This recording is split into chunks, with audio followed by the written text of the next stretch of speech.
Welcome back to Spud Run Golf, guys. I'm Jeremy here in Southern Ohio. It's been dry, like super dry. As I pull into the property here, we've got some watering to do. We're going on almost 21 days without any measurable rain, and I thought it'd be interesting to show you guys what I do and what I call a mini drought, which could be headed to something more severe. These are dry conditions we normally don't see until July, August, and here we are just setting into the second week in June. First up, fill the water truck. Come here, you sexy beast. And although my tactics may be a little unconventional, I'm doing everything I can to keep that grass from trying to go dormant. Because right now it's happening in a bunch. Like today, I went by McDonald's, man, it's going into dormancy. In June, in the 1st of June. So although we're not jumping directly in the water truck, we need to fill it up. Down here, I'm at my little swamp area. I took the big traco out. I dug this thing all out. I have to dig it out a couple times a year because it just kind of silts in like a cesspool. But that's where we pump our water. There's a natural spring here. You can see all these cattails. So it always stays full. So I can pump it down. It fills right back up. Perfect.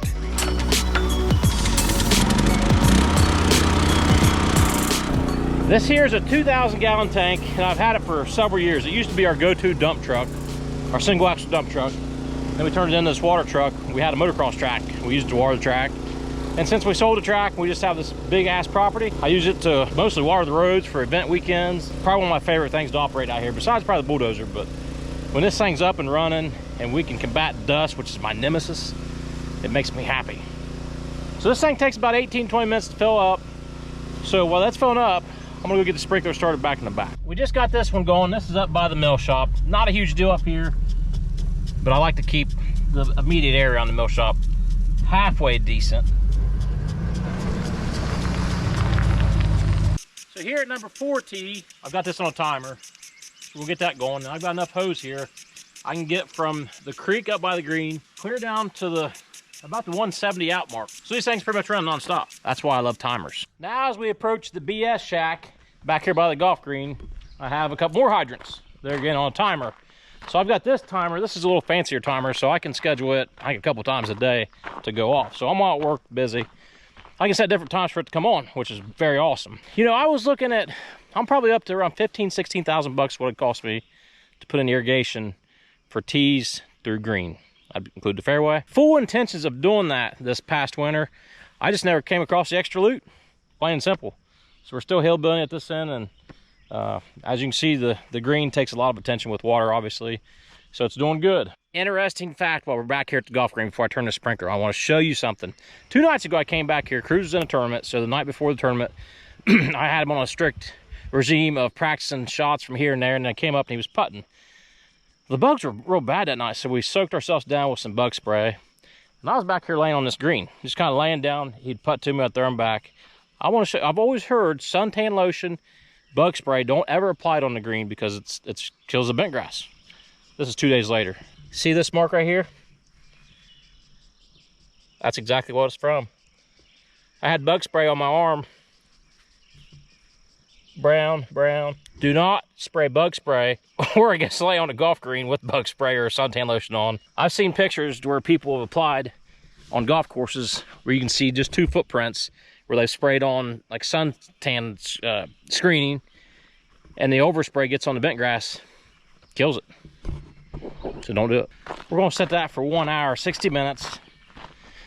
Another cool fact, today while I was at work, last year's subscriber tournament champ, he came and played today. So I need to make sure he fixed all his ball marks on the green while I'm back here. Actually, I better hurry up because the water truck's gonna overflow. So as we sit right now, we have 3 irrigation heads going on our main water line. I've mentioned this before, but our main water supply it's county water. So just like you may have city water, but it's supplied, it's commercially supplied. Possibly like to do a well one day. That would definitely make sense. There again, it's not in the cards yet. A well's probably $20,000. So unless somebody wants to give me, well, I could take a cool $35,000 and probably get irrigation in and a well, and I'd name the irrigation system after you. No, I'm just playing with you. One of these days, maybe. Oops.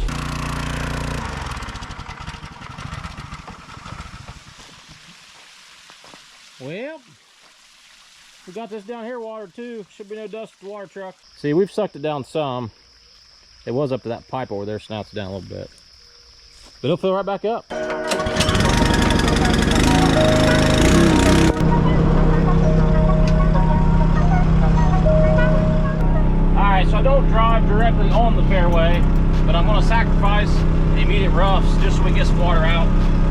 shorter test tube, because we've got a few spots getting really brown. Here we go, we gotta turn some water on.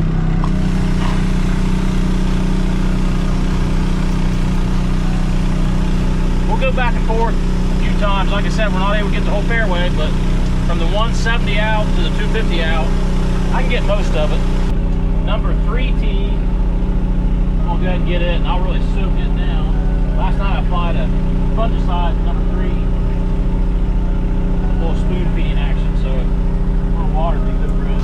And I think I just saw the Ohio Fine Farmer show up. I think he's gonna bail the field. See if we can catch him in action. You just saw him and Cookie smoke us last episode, so he probably feels bad. That's why he's coming over. We ran out of gas.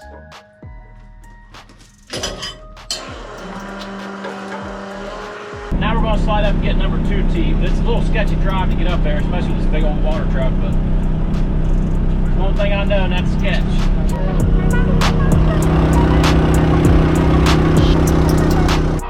Basically, I've got this electronic actuator that turns the valve on.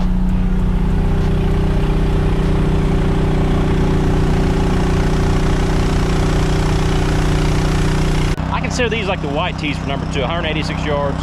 Got to play a tight fade. The upper tee, we haven't played from it much, but it's about 205, so it's really going to be a test from up here. But I just put down about a ton of water. How much, I don't know. I don't think I can get enough water down right now. But it can't hurt nothing, right? It makes me feel good. I've got this nozzle adjustable just by hand. So I can shoot it way out, or I can crank it back close to me. Comes in handy for different areas. We're going to turn this thing around and run the rest of the water out on the fairway. Actually, I should probably go give number 7 tee some love, the par 5.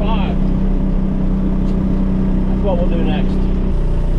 My goal is to get this all 2 to 3 times a week.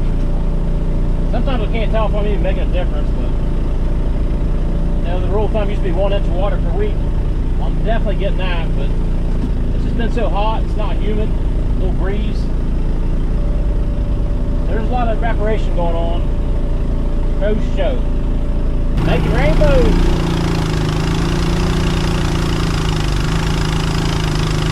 The rest of the evening I'll continue to move the sprinklers, but the hard part's done. That water truck, I like to get at least 1 load out, especially when it's this crazy hot and dry.